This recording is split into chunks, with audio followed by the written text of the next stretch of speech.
You've read the story When Corn Was Cash. This is an expository text, which means that it's nonfiction. I'm first going to have you point out some text features. So when I ask you to find something, I want you to put your finger on the text feature in your book. Are you ready? Pause the video here if you need to open up your large textbook to page 386. Here's the first thing you need to find. I want you to put your finger on the title of the story. Where can you find the title? Did you put your finger here? Why do we use titles in stories, and what can the title help us do? Go ahead and shout it out to me. A title is going to tell you what the story is mostly about. In a nonfiction piece, such as this, often it is my main idea. So this is about corn being used for cash. I bet we're going to have to read in order to make that have sense, make that sensical. I want you to put your finger on a caption. What does a caption do? Put your finger on an example of a caption and say out loud what a caption does. You might have put your finger here with these words next to this picture, or here with these small words next to this picture. A caption is used with a photo. It explains either the photo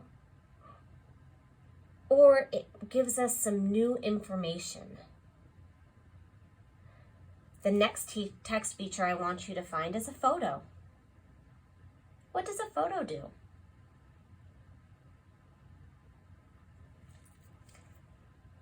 Did you put your finger here and here? Absolutely. Those are photos. They help give us a visual picture of what is being talked about.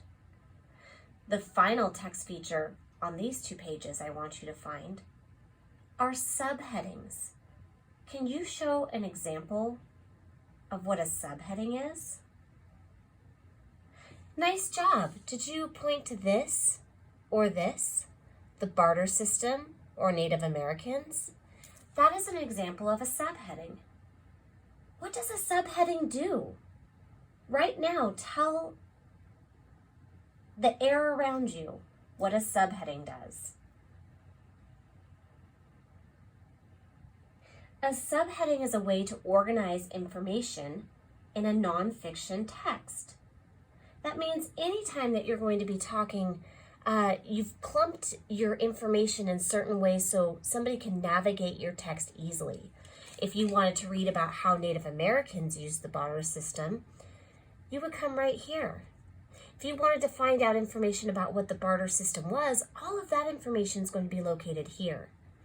So a subheading organizes information.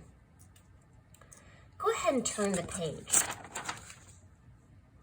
You're looking at 2 more pages here. We see some of the same text features. Captions, photos, illustrations, and subheadings. There is one final text feature that's here. What is this text feature called? And what does it do? It's a graph.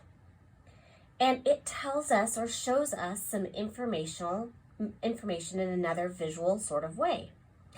This graph is showing items that were used to barter and how they were used as money. Next, I want you to flip your text this way. I'm going to ask you for you to find just their answers.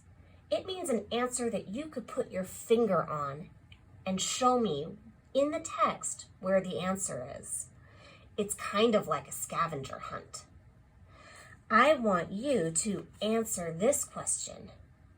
What is bartering?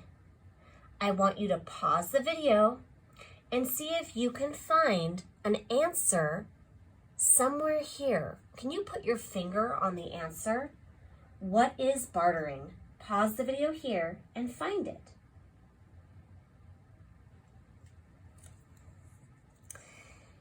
If you put your finger here, to trade something you had for something you wanted, no money was exchanged. That's the definition of bartering. If you put your finger right there, you found the definition of bartering. Nice job. Now on this page, I want you to find the answer to this question. How did Native Americans use the barter system? Pause the video here and see if you can put your finger on an answer. How did Native Americans use the barter system?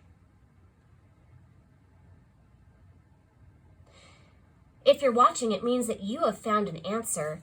I bet you use the subheadings that organize information to help you jump to the right spot. Native Americans is the section that I would go to because I want to find out how the Native Americans used the barter system. I can reread here. In the past, Native Americans often used the barter system.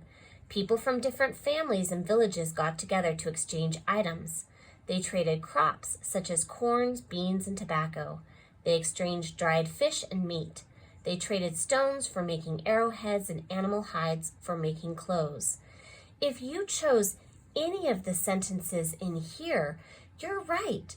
This is how Native Americans use the barter system.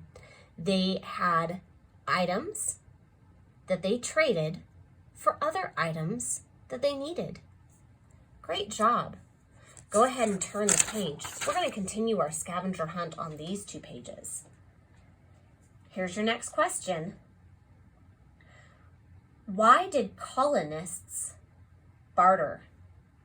Another word for colonists might have been settlers or traders. Pause the video here and see if you can find an answer. Why did colonists barter?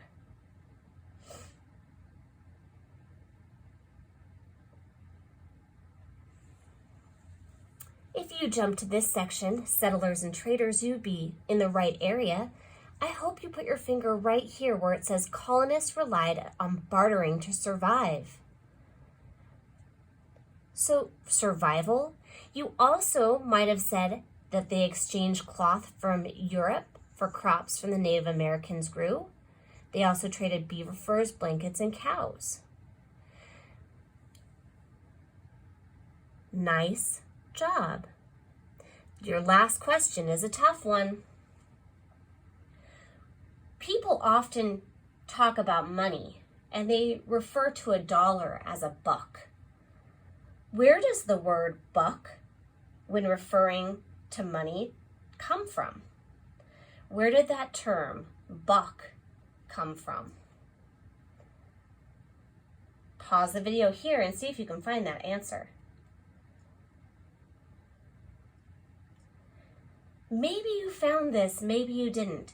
It is imperative, that means very important. It is imperative that you always read captions. Right here is a caption and it gave brand new information to you. The information was about that term, a buck. Let's read this. Everyone needs a buck. A deer or buck was worth a lot to colonists. The meat gave them food and the skin and fur gave them warmth. Even today, we call a dollar a buck. So people got the term buck from actual bucks because they were worth quite a bit. I hope you were successful in your scavenger hunt today. Good work.